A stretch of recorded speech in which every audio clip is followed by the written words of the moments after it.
Lily and Zoe were more than best friends. They were partners in crime, sharing every secret, every dream, and every fear. Their phones were a constant stream of messages, a private world built of inside jokes and late-night confessions. They talked about everything: classes, parents, the latest episode of their favourite show. But lately, their conversations had taken a darker turn.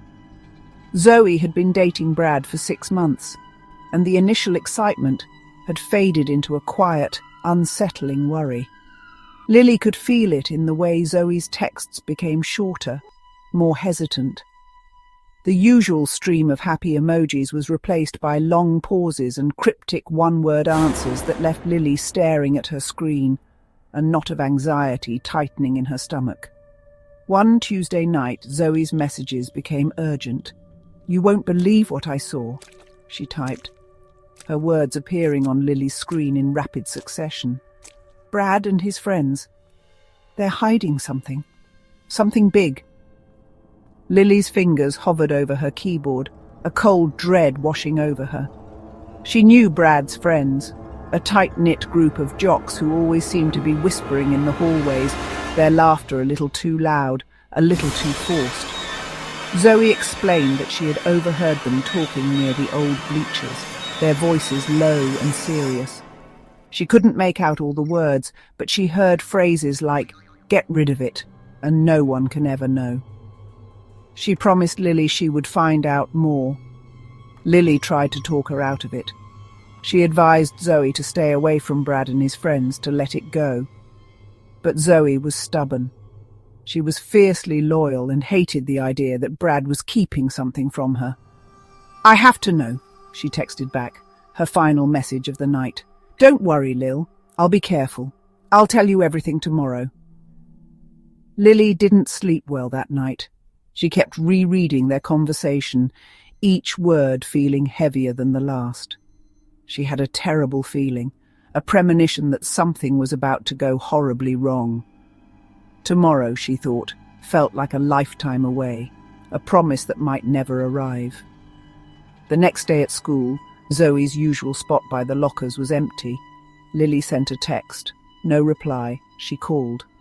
The call went straight to voicemail. Panic began to set in, a cold, sharp fear that clawed at her throat. She asked around, but no one had seen Zoe. Not her teachers, not her other friends, not even Brad. He just shrugged when Lily approached him, his face a mask of casual indifference. "Haven't seen her," he said before turning his back and walking away. By the end of the day, Zoe was officially a missing person, and Lily's world had fractured into a million terrifying pieces. The days that followed Zoe's disappearance were a blur of police interviews and whispered rumours that echoed through the school corridors. Everyone had a theory. Everyone was a detective. But only Lily knew about Zoe's last, fearful discovery. She replayed their final conversation in her mind over and over again. Zoe's words about Brad and his friends being dangerous were a constant, tormenting loop. She felt a crushing weight of responsibility. Should she go to the police? Should she tell them what Zoe had suspected? But she had no proof, only a series of text messages that could easily be dismissed as teenage drama. The fear was paralyzing, leaving her silent and isolated. One evening, as Lily was scrolling through old photos of her and Zoe, her phone buzzed with a message from an unknown number. The words on the screen made her blood run cold. "Stay out of it, or you're next." There was no name, no clue as to who sent it, but Lily knew it had to be Brad or one of his friends. They knew that Zoe had told her something. The threat was clear and direct, a digital hand reaching out to silence her. Her heart pounded against her ribs, a frantic drumbeat of terror. She dropped her phone as if it were on fire, her hands shaking uncontrollably. The secret she was keeping felt like a physical weight, pressing down on her, suffocating her. Just a few minutes later, Another message arrived, this time from Brad himself. His tone was casual, but the demand was anything but. "Hey, Lily, you should probably delete your chats with Zoe, just to be safe. Cops might misunderstand things." The message was a thinly veiled order, a command disguised as friendly advice. He was telling her to erase the evidence. He was confirming her worst fears without saying a word. Lily stared at the screen, trapped between the threat from the unknown number and the chilling instruction from Brad. Every instinct screamed at her to run, to tell someone, but the fear was a cage, and she was locked inside. With trembling fingers, Lily opened her chat history with Zoe. It was a timeline of their entire friendship, years of laughter, support, and shared secrets. Deleting it felt like a betrayal. It felt like erasing Zoe herself, but the threat echoed in her mind, "Or you're next." It wasn't guilt that guided her actions. It was pure, unadulterated terror. She was a scared teenager, not an accomplice. She pressed the delete button, watching as years of memories vanished from her screen, leaving behind a blank, empty space. She had erased the proof, burying the secret deeper inside her, hoping it would keep her safe. But she knew, deep down, that secrets have a way of clawing their way back to the surface. Weeks turned into a month, and the investigation into Zoe's disappearance stalled. The police had questioned Brad and his friends, but their alibis were solid. They were a united front of denial and feigned ignorance. Lily watched them in the hallways, laughing and joking as if nothing had happened, and a quiet rage burned inside her. Her silence was a heavy cloak she wore every day, isolating her from everyone who thought she was just grieving. They didn't see the fear that kept her awake at night, or the way she jumped every time her phone buzzed. She was living in a prison of her own making, haunted by the truth she was too terrified to speak. Then Adam Lane arrived. He wasn't a police officer, but a private investigator hired by Zoe's desperate family. He was older, with sharp, intelligent eyes that seemed to see right through the lies and deflections of the students at Northwood High. He moved with a quiet confidence that was both unnerving and reassuring. Unlike the police, who had been focused on concrete evidence, Adam was interested in the whispers, the relationships, the hidden currents of high school life.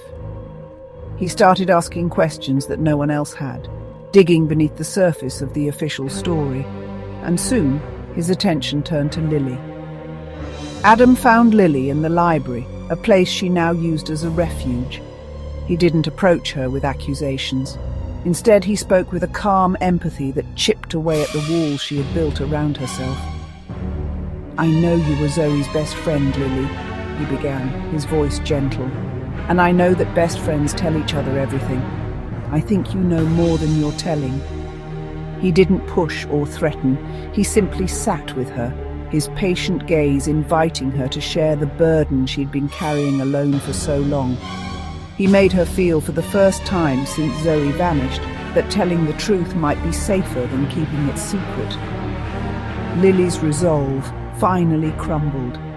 The dam of fear broke, and the words came pouring out in a torrent of sobs and confessions.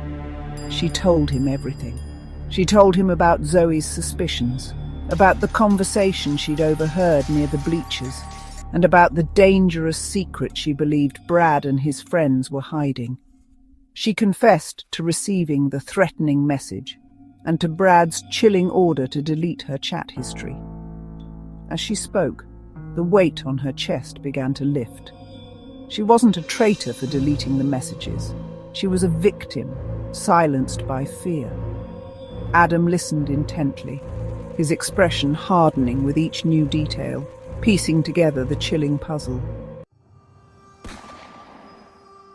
After her confession, a new kind of energy filled Lily. The fear was still there, but now it was mixed with a sliver of hope. She remembered another detail, something Zoe had mentioned in a hushed phone call weeks before she disappeared. Zoe said she had followed Brad and his friends one afternoon. They didn't go to the football field or the mall. They went to an old abandoned property on the edge of town known locally as the House of Secrets. It was a decaying Victorian mansion with a reputation for being haunted, a place where teenagers dared each other to spend the night. Zoe had thought it was a strange place for them to hang out. Lily relayed this information to Adam, her voice steady for the first time. She said they were always going there, Lily explained, to the House of Secrets. She wanted to know what was inside. This was the missing piece Adam had been looking for, a physical location tied to Brad and his friends, a place far from the prying eyes of the school and their parents. It was a concrete lead, a thread he could pull to unravel the entire conspiracy of silence. He knew that if Brad's group needed a place to hide something dangerous, the abandoned, forgotten mansion was the perfect spot. It was isolated, creepy, and no one would ever think to look there. Adam promised Lily he would be careful and assured her she had done the right thing.